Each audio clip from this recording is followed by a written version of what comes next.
Hukum buang kucing hak selalu mengotorkan halaman rumah dengan najisnya. Kucing ni kucing jirang atau kucing liar. Kucing liar, kucing jirang. Kucing jirang dulu. Hak jirang dia berak dalam kawasan rumah dia. Maka wajibnya jirang kena basuh. Dalam kitab fiqh kata. Kucing tak wajib basuh. Kerana kucing tidak ada hukum bagi dia. Nah, kucing pas berak dia pun senyum ke tuan rumah. Dia pun lari. Tak ada masalah. Nah, jangan faham kucing dengan benda-benda yang mudarat lebih pada hak. Dia kira zalim. Nampak? Kita kadang-kadang faham binatang zalim. Bila zalim kena balas di akhirat. Boleh faham binatang tapi setimpal.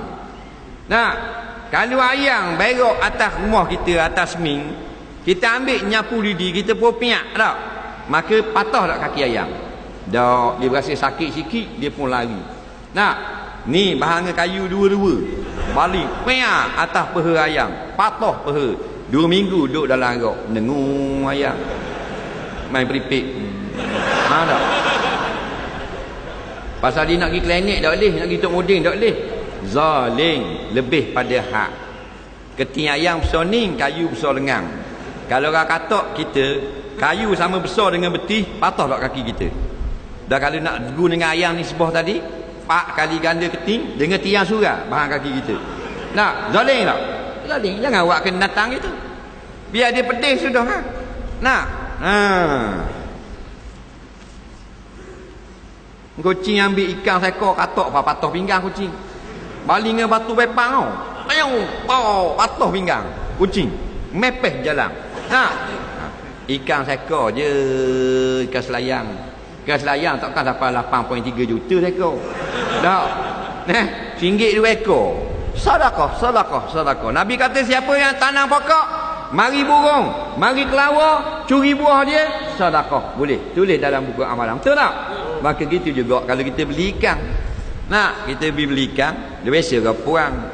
Beli ikan, masuk dalam rumah, dia buat dalam sing dulu. Tidak siang lagi. Dia buat dalam sing dulu, dia buat sembang dulu, buat cakap. Dia balik tengok TV tu pagi-pagi. Ambil ikan bola sing. Anak pula panggil, "Mak, main dah cerita Mexico." Berlari masuk dalam. Ayat ikan, kucing mari masuk sikit mari. Tengok tuang tak ada, masuk sikit, piak lopak atas sing. Banyak ikan peri hari ni. Dia pun ambil seekor ikan selayang. Katok sampai patah pinggang, sampai patah sekor. Hak kerak ekor dia. Jahat manusia ni. Dah kucing ambil ikan, betul dah. Kucing dah ambil benda lain, ikan. Patut tak kita katok makanan dia. Yang kita nak katok ni kucing buat lari kereta kacil, kucing buat lari peti sejuk. Baru kita katok. Tak apa tu, melampau batas. Tiba-tiba dia ambil benda hak dia makan tu. Cekedih dah ambil, belacang dah ambil, timun dah buat lari, deriang dah cekoh. Jarang kucing tengah cekoh deriang. Faham tak?